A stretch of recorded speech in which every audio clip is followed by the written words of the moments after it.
एक ऐसा इंसान जो भगवान बनने की कोशिश कर चुका है, और दूसरी तरफ एक ऐसा इंसान जिसे लोग खुद भगवान समझते हैं। एक के पास है सुपरमैन की ताकत और दूसरे के पास डॉक्टर डूम का दिमाग।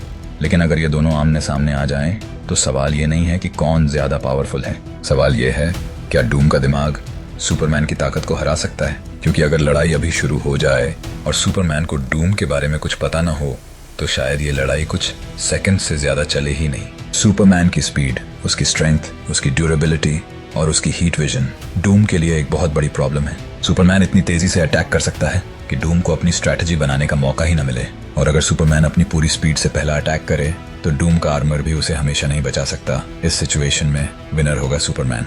लेकिन यहाँ डॉक्टर डूम की सबसे खतरनाक एबिलिटी सामने आती है, प्रेपरेशन। क्योंकि डूम सुपरमैन से ताकत में मुकाबला करने नहीं जाएगा। वो सुपरमैन को समझेगा, उसकी एबिलिटीज को स्टडी करेगा, उसकी वीकनेसेस को ढूंढेगा और फिर उसके खिलाफ लड़ाई नहीं बनाएगा।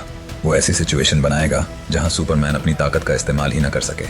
और यहीं से कहानी बदल जाती है, क्योंकि सुपरमैन की सबसे बड़ी कमजोरी क्रिप्टोनाइट नहीं है, मैजिक है। सुपरमैन फिजिकल अटैक्स को बेहद आसानी से सह सकता है, लेकिन मैजिक उसके खिलाफ उसी तरह काम कर सकती है जैसे किसी दूसरे इंसान के खिलाफ। और डॉक्टर डूम सिर्फ एक साइंटिस्ट नहीं है, वो एक बेहद पावरफुल सॉर्सरर भी है।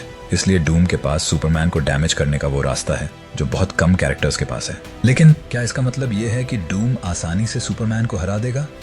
बिल्कुल नहीं, क्योंकि सुपरमैन की सबसे बड़ी ताकत सिर्फ उसकी स्ट्रेंथ नहीं है, उसकी स्पीड है। अगर डूम को सुपरमैन की स्पीड का अंदाजा नहीं है, तो वो मैजिक कास्ट करने से पहले ही फाइट हार सकता है। सुपरमैन डूम के आर्मर को डिस्ट्रॉय कर सकता है, उसकी टेक्नोलॉजी को ओवरपावर कर सकता है।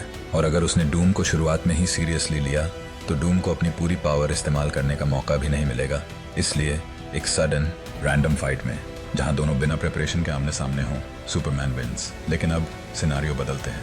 डॉक्टर डूम को सुपरमैन के बारे में पहले से पता है, उसे प्रिपरेशन का समय मिलता है। और अब डूम वो गलती नहीं करेगा जो सुपरमैन के सामने एक नॉर्मल विलन करता है। वो सुपरमैन को फिजिकली ओवरपावर करने की कोशिश नहीं करेगा। वो उसकी स्पीड को काउंटर करने की तैयारी करेगा, मैजिक का इस्तेमाल करेगा, टेक्नोलॉजी और एनर्जी वेपन्स का इस्तेमाल करेगा, और सबसे जरूरी, वो सुपरमैन की वीकनेसेस को टारगेट करेगा। अब सुपरमैन की रॉ पावर डूम के लिए उतनी महत्वपूर्ण नहीं रह जाती, क्योंकि डूम का खेल स्ट्रेंथ का नहीं, स्ट्रेटेजी का है।